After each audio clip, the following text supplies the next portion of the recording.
Naniniwala ka ba sa mga pinagmumultuhan na kalye? Mga lugar kung saan ang dilim ay hindi lang kadiliman, ngunit isang bagay kalagim-lagim, mas madilim kaysa sa anumang naisip mo. Dati akong tao na hindi naniniwala sa mga kwentong multo. Isang makatuwirang tao, tiwala sa agham at katotohanan. I'm in the business of busting Elegea, hunting for the truth behind ghosts and mysteries. Hawak ang aking kamera, tumuntong ako sa maraming lugar na itinuturing na hotspot ng mga supernatural na fenomena para lang mapatunayan na ang lahat ay ilusyon lamang. Hanggang sa tumanggap ako ng trabaho, nagmamaneho lang ng delivery truck sa isang kalsada na tinatawag ng mga tao na Route 666, ang pinaka-pinagmumultuhan na ruta sa Ohio. Isang kalsada na sikat sa mga nakakatakot na kwento nito, mga nawawalang tao, gumagala na multo, at isang serye ng mga kakaibang alituntunin na walang nangahas na suwayin. Ang landas na yon ay hindi para sa mahina ang puso, sabi nila sa akin. Nilalamon nito ang mga hindi naglalaro ng mga patakaran. Ito ay hindi mapagpatawad. Ito ay nagtataglay pa rin ng mga lihim na hindi pa nahuhuli ng sinuman. Natawa ako. Sa tingin ko ito ay isang biro lamang ng mga lumang driver o isang trick upang makaakit ng mga view sa mga social network. Ngunit sa sandaling makapasok ako sa bakuran ng truck ng Wilson Freight Lines, kung saan nagsimula ang aking paglalakbay, napahinto ako sa mga mata ng mga lalaking dumaan sa daang iyon. Hindi dahil sa pag-aalinlangan nila sa akin, ngunit dahil nakita ko sa kanila ang mga peklat, kapwa pisikal at mental, ng mga laban na hindi nila napagtagumpayan. At pagkatapos, nakatanggap ako ng isang sinaunang papel. Isang listahan ng mga kakaibang panuntunan na nakasulat sa kumukupas na tinta at posibleng mga huling babala sa akin. Ngayon, nakaupo ako dito sa harap ng kamera para ikwento sa inyo ang nasaksihan at naranasan ko. Ang kwentong ito ay hindi para sa mahina ang puso, at tiyak na hindi ka na muling titingin sa Route 666 sa parehong paraan. Handa ka na ba na sumakay sa kotse at tumakbo sa dilim na maigi?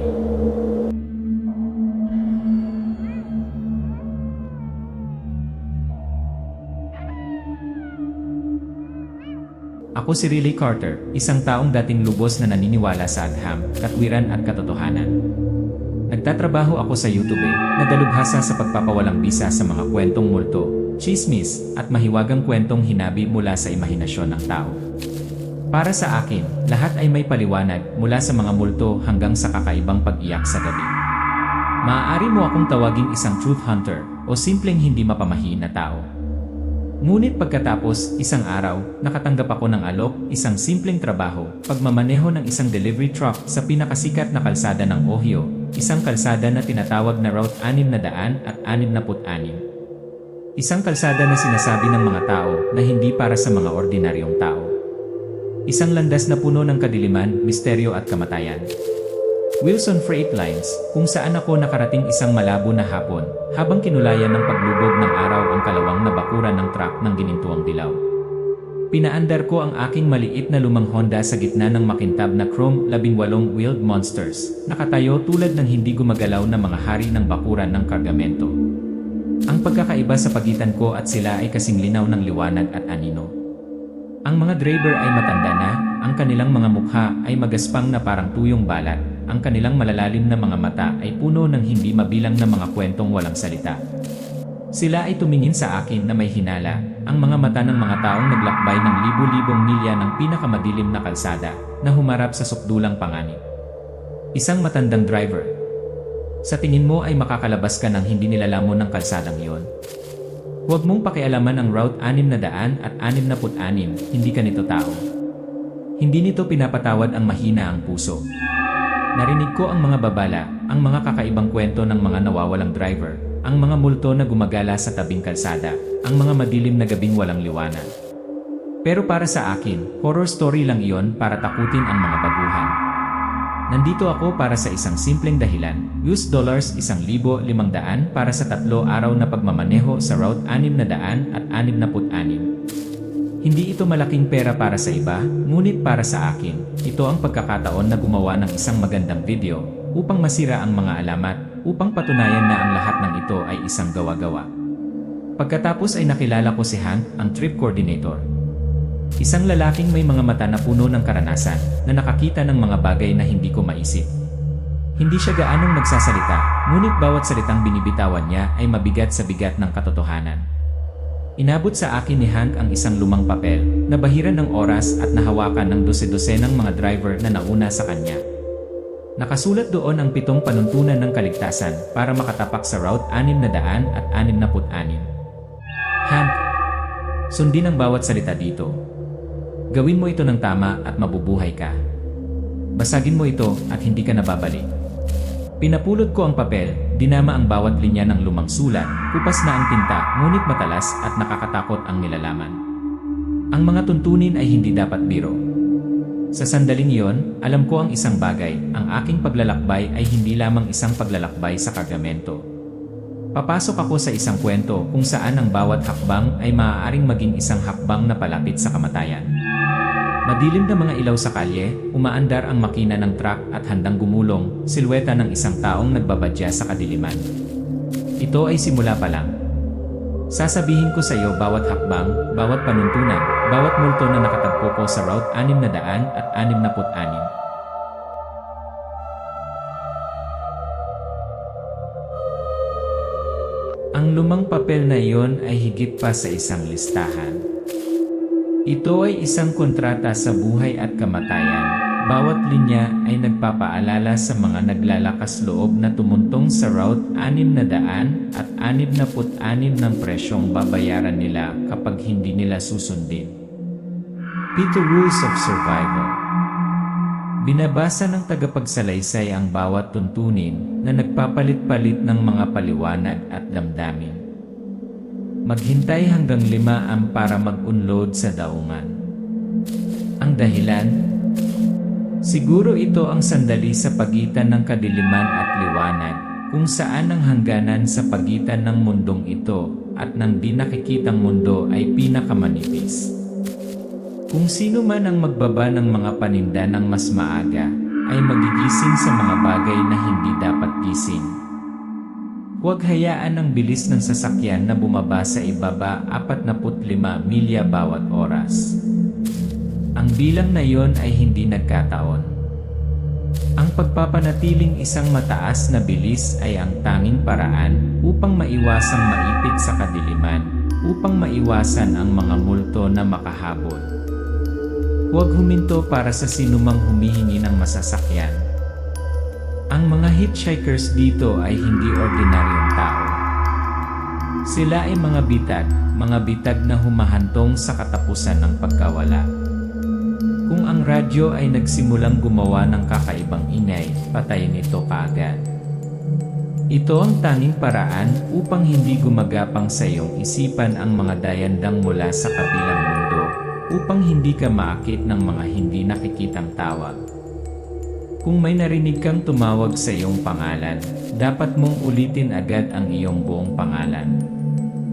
Dahil ang kontrol lamang sa pangalan ng isang tao ang makakapagprotekta sa kaluluwa mula sa pagkatangay. Ang Black Hollow Church ay hindi umiiraw. Huwag kailanman tumingin dito. Isang malinaw na babala. Dahil kung titingnan mo, makikita mo ang isang bagay na hindi dapat makita ng mata, at ang bagay na iyon ay hindi ka mapapatawad. Huwag mong sabihin hindi ako natatakot ng malakas. Para sa mga hamon ay mga tawag para sa pansin, mga palatandaan na ang kadiliman ay nagtatarget sa iyo. Hinawakan ko ang papel, medyo nanginginig ang puso ko.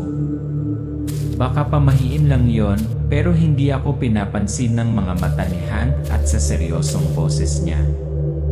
Tinanggap ng pangunahing tauhan ang mga susi ng truck at iniabot ang sasakyan. Ang truck ay hindi bago, ngunit ito ay mahusay na iniingatan. Ang mga susi ay itinali sa isang hugis kabayo na kapit na metal, isang tradisyonal na proteksyon na bagay na ipinapasa mula sa isang driver patungo sa susunod. Isang paalala na kung minsan, ang mga pamahiin ay hindi lahat ng pamahiin. Murphy's, isang maliit na gasolinahan na matatagpuan sa mismong gateway patungo sa Route 666. Ang lalaking nagbebenta ng gas ay isang payat na lalaki. Ang kanyang mukha ay kulubot ng panahon, ang kanyang mga mata ay lumubog at nag-ingat. Nanginginig ang kanyang mga kamay habang inaabot niya sa akin ang isang malamig na bakal na krus at isang maliit na bag ng purong puting asin. Ang station attendant. Dalhin mo ito, kakailanganin mo ito. Hindi para sa pananampalataya, kundi para sa kaligtasan. Sa sandaling ito, nagsimulang magbago ang espasyo sa paligid ko. Ang masukal na gubat sa magkabilang gilid ng kalsada ay parang mga pader na nakapalibot sa akin. Ang dilim ay hindi na ordinaryong kadiliman, ito ay siksik, mabigat, at ramdam ko ang bigat sa aking mga balikat. Sa kalagitnaan ng gabi, nagsimula akong makarinig ng mga bulong, tinatawag ang aking pangalan. Ang kaluskos ng radyo, mga kakaibang tunog mula sa hindi kilalang pinanggalingan, ang silhawet ng isang babae na lumilitaw sa gilid ng kalsada, ngunit nang lingunin ko, wala na siya. Nagsimulang mag-alinlangan ang aking isip sa pagitan ng pagdududa at takot. Napaisip ako, totoo ba ito, o isang pandaraya lamang ng isip? Pagbaril ng truck na nagmamaneho sa kalsada, ang mga headlight ay tumatagos sa makapal na fog. Sa bawat milya na lumipas, ang espasyo ay naging mas mapang-api. Pakiramdam ko ay may nagmamatsyag, nakatingin sa bawat galaw ko. Hindi ako makahinto kahit isang beses dahil ang malupit na mga patakaran ay nagpapabigat sa aking mga balikat. Hindi na ako isang makatwiran, siyentipikong tao.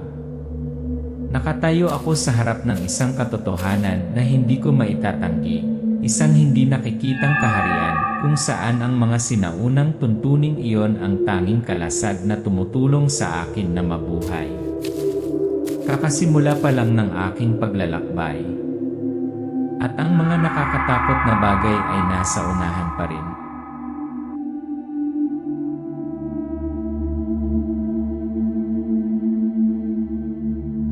Alam kong hindi na ako nag-iisa sa kalsadang ito. Matatangkad na mga figura, mga di nakikitang hugis ay tila dumikit sa akin, pinagmamasdan ang bawat galaw ng maliit na truck sa madilim na gabi. At pagkatapos ay lumitaw siya, isang multo na hitchhiker na may mga mata na kasing itim na parang singko. Tahimik siyang nakatayo sa gilid ng kalsada. Ang mga ilaw sa headlight ay nagpapatingkad sa mga asul na ugat sa ilalim ng kanyang maputlang balat. At ang kanyang pagtawa, isang makamulto na tawa na umaalingaw sa gubat, ang nagpalamig ng aking dugo sa aking mga ugat. Sound effects, umaalingaw na pagtawa, kaluskos ng mga dahon, pagmamaneho ng kotse sa graba. Alam kong kailangan kong sundin ang pinakamahirap na panuntunan, walang tigil. Kumapit ako ng mahigpit, bumibilis, para hindi ako mahuli. Iyan ay kapag ang mga panuntunan 2 at 3, panatilihin ang higit sa 45 milya bawat oras, huwag huminto para sa sinuman ang naging mga patakaran ng kaligtasan. Ang truck ay mabilis na umikot sa matalim na liko. Ang mga headlight nito ay tumatagos sa makapal na fog. Ngunit nang ang bulong ng aking pangalan ay dumating sa radyo, isang tunog na umalingaw sa aking isipan, napakalalim na hindi ko ito mapapansin. Naalala ko ang 5 panuntunan, ulitin ang iyong buong pangalan. Riley Carter. Riley Carter, paulit-ulit kong inulit na parang isang mantra, parang life preserver sa mabagyong dagat. Nakaramdam ako ng lamig nang makita ko ang Black Hollow Church na umaalingaw sa madilim na liwanag, ang nakalimutang simbahan, wala sa anumang mapa, na sinabihan ako na huwag tumingin ng direkta. Sinaunang simbahan, maputlang dilaw na ilaw, malabong figura ng tao ang lumilitaw sa loob. Sa loob, nagtipon ang mga figurang nakasuot ng mga sinaunang kasuotan mula sa iba't ibang panahon. Ang pag-awit ay bumangon, hindi isang panalangin, ngunit isang makamulto na kanta, na tinatawag ang aking pangalan, na nagsasama sa isang nakakatakot na koro. Riley Carter. Riley Carter. Sumama ka sa amin. Ang katotohanan sa likod ng Route 666 ay higit pa sa mga multo at demonyo. Nagpasya akong maghanap ng mga pahiwatig sa maliit na silid-aklatan sa bayan ng Black Hollow, kung saan ang mga lokal ay tila takot na banggitin ang kalsadang ito. Sinaunang aklatan, mainit na dilaw na ilaw, maalikabok na mga aklat na lumilipad sa hangin. Doon, nakilala ko ang isang matandang babae, ang tagapag-ingat ng mga alaala ng madilim na kasaysayan ng Route 666. Sinabi niya ang tungkol sa mga hindi nalutas na pagkawala, mga lihim na nakabaon sa ilalim ng makapal na suso ng panahon. Ang mga ritual ng kulto, patayan at pagtatakip ng lokal na pamahalaan ay nagtago ng katotohanan magpakailanman. Matandang babae, naninginig ang boses, puno ng takot. We shouldn't dig too deep, you don't understand. There are things that should never be known, and if you're not careful, they'll drag you down with them. Pero hindi ko napigilan. Kailangan kong malaman ang totoo, kahit ano pa ang halaga. Natuklasan ko ang mga lihim na file, mga selyadong dokumento, na nagsasabi tungkol sa isang sinaunang kulto na umiral dito sa loob ng maraming siglo, na may madugong mga ritual at sakripisyo ng tao upang mapanatili ang kapangyarihan at buhay para sa nakakatakot na kadiliman sa kabilang panig ng mundo. At mas nakakatakot, ginamit ng gobyerno ang kapangyarihan nito upang patahimikin ang mga arkeologo, isil ang mga site na ginagawang mas malabo ang katotohanan tungkol sa Route 666. Ang lahat ng ito ay nagpaunawa sa akin. Ang landas ay mapanganib hindi lamang dahil sa mga supernatural na puwersa, kundi dahil din sa kadiliman ng tao, mga nakabaon na lihim at hindi inaasahang pagsasabuatan. Ang mga ilaw ng truck ay tumagos sa gabi. Ang anino nitong figura ay dumadaos-dos sa kalsada. Handa ako sa darating, ngunit sapat ba ang mga sinaunang tuntunin para mapanatili akong ligtas? O isa lang ba akong bahagi sa nakakatakot na kwento ng Route 666?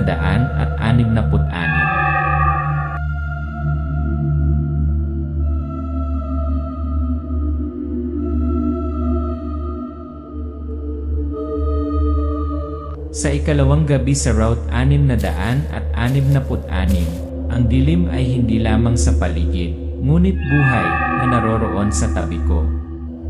Naramdaman ko ang presensya ng Watcher, isang higante, hindi nakikitang anino, tulad ng isang hindi nakikitang halimaw na nagmamatsyag sa bawat hakbang, sumusunod sa bawat paghinga.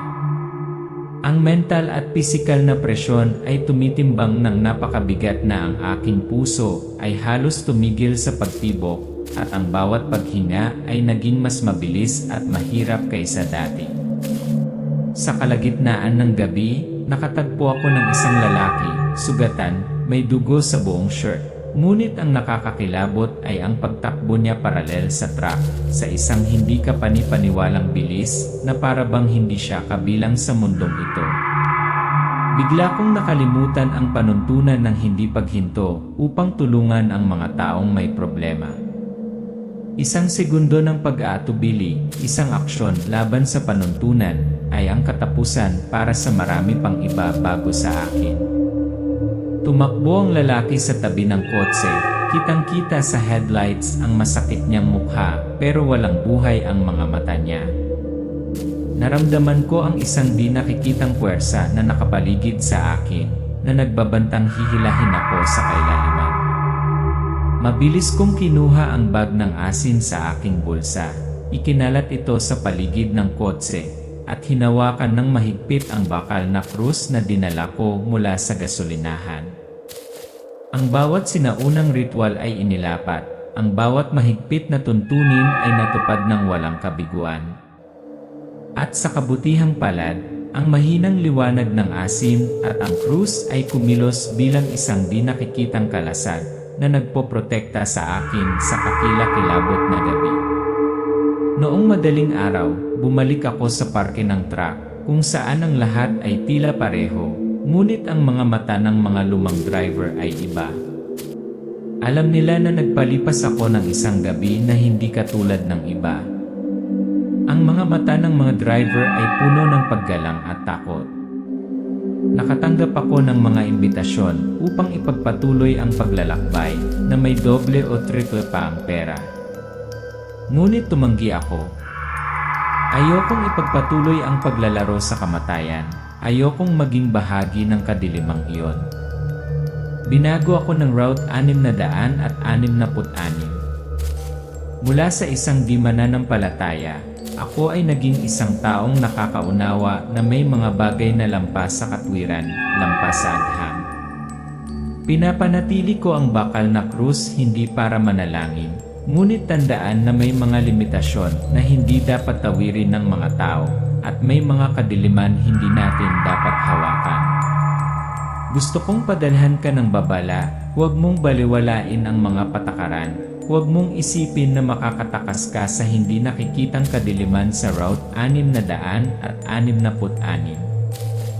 Krus na nakasabit sa dashboard ng kotse, eksena ng truck na umaalis sa parking lot at nagmamaneho sa madaling araw. Ito ang aking kwento.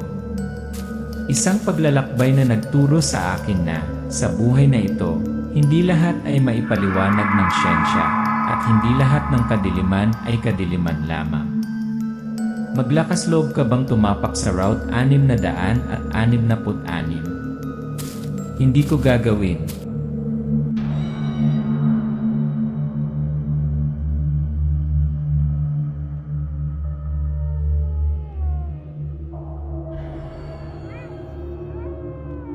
Umalis ako sa Route 666. Ngunit ang kadiliman ng lugar na iyon ay nananatili pa rin sa aking isipan, tulad ng isang hindi maalis na peklat.